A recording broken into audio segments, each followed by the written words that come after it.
ఉండవు కళ్ళాలో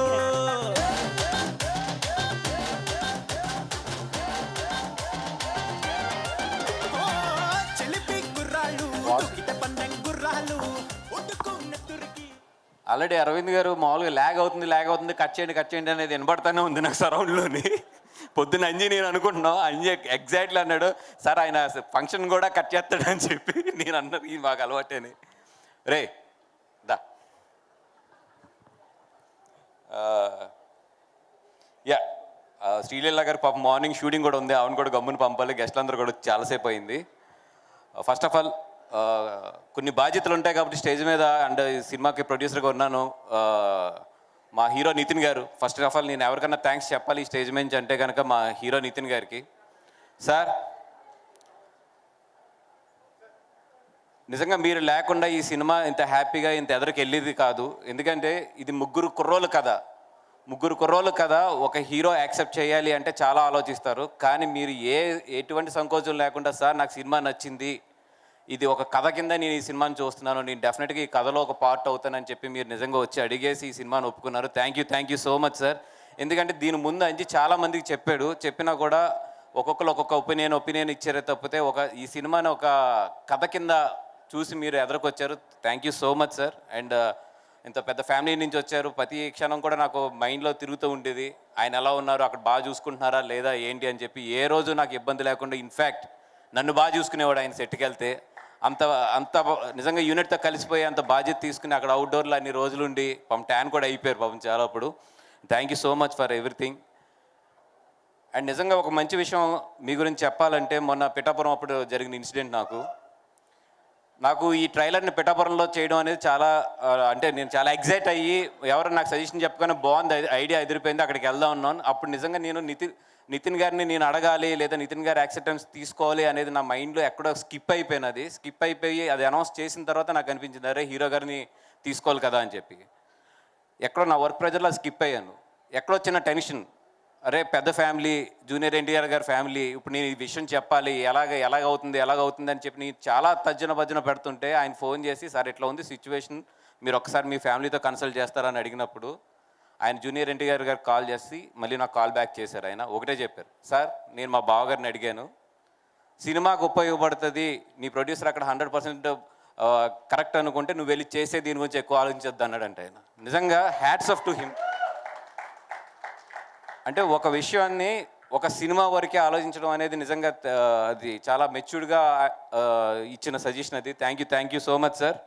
అండ్ ఈరోజు నేను ఇందాక కార్లో వస్తున్నప్పుడు అరవింద్ గారు చిన్న స్పేస్ తీసుకుంటాను, నాకు తెలుసు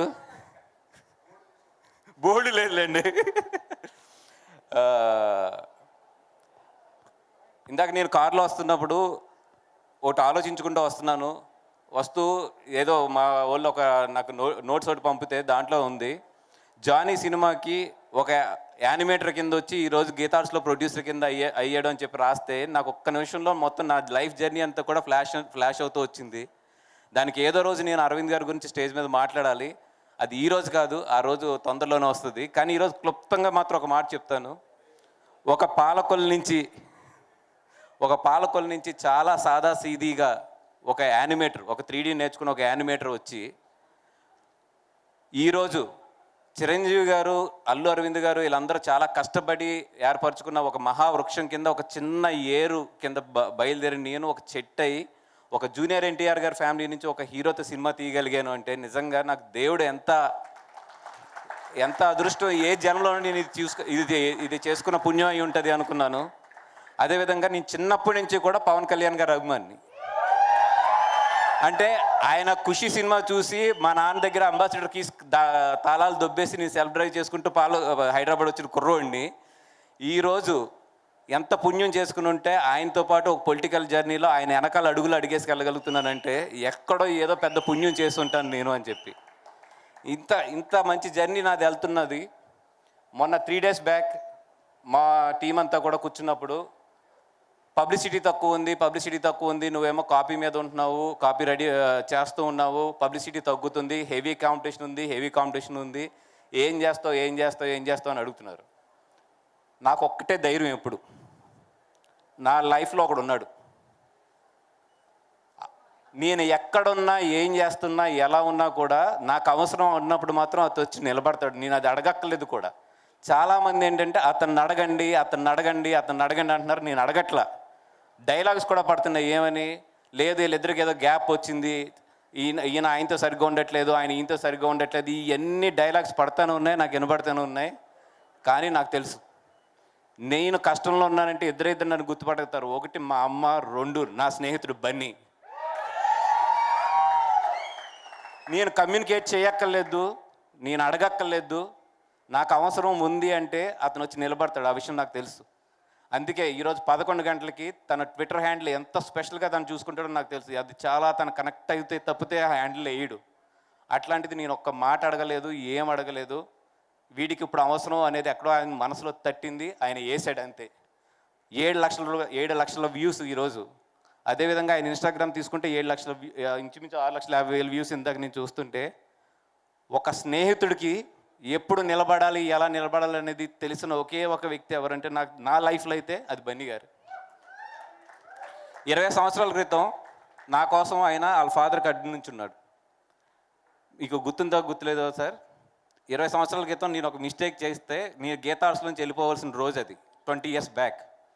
ఒకటే చెప్పాడు ఆయన, తను ఉంటున్నాడు, తను ఉంటాడు. ఆయన వాళ్ళ ఫాదర్కి ఎదురు నిలబడ్డాడు. ఒక స్నేహితుడి గురించి ఎవరన్నా దేనికన్నా ఎదురు నిలబడగలనంటే అది బన్నీ గారు. అది నా లైఫ్లో నేను చూసింది. ఆ రోజు ఆయన కనుక నాకు నిలబడకపోయి ఉంటే ఆ రోజు, ఈరోజు బన్నీవాస్ అనేవాడు ఈ స్టేజ్ మీద ఉండేవాడు కాదు. ఆయనకి తెలుసు నేను సంతోషంగా ఉన్నప్పుడు ఎప్పుడు కూడా ఏ రోజు కూడా మా ఇద్దరి మధ్యలో ఏమండి కంగ్రాచులేషన్స్ లేదా ఏమండి హ్యాపీ బర్త్డే లేదంటే ఏం ఉండవు మా ఇద్దరి మధ్యలో.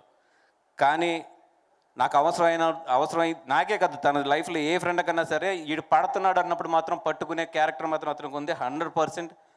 ఆయన ఎక్కడున్నా ఏం చేస్తున్నా, నేను ఎక్కడున్నా ఏం చేస్తున్నా కూడా ఆయన బాగుండాలి అంతే. ఎందుకంటే ఆయన మంచి మనిషి. అది అండ్ చాలా ఎమోషన్ ఉంది, but control. Yes, coming back to the film. Sorry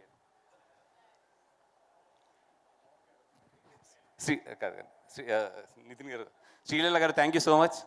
morning shooting ఉంది, నాకు తెలిసి మీరు కంగారులో ఉన్నారని చెప్పి. Thank you so much for coming and wishing.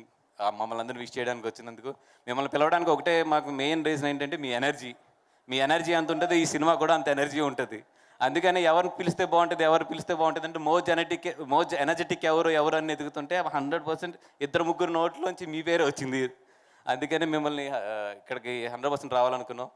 అట్లాగే మా నిఖిల్ భాయ్ ఫోన్ చేస్తే ఒకటే అన్నాడు, ఎవరిని పిలుస్తున్నావు, ఎందుకు పిలుస్తున్నావు అన్నాడు.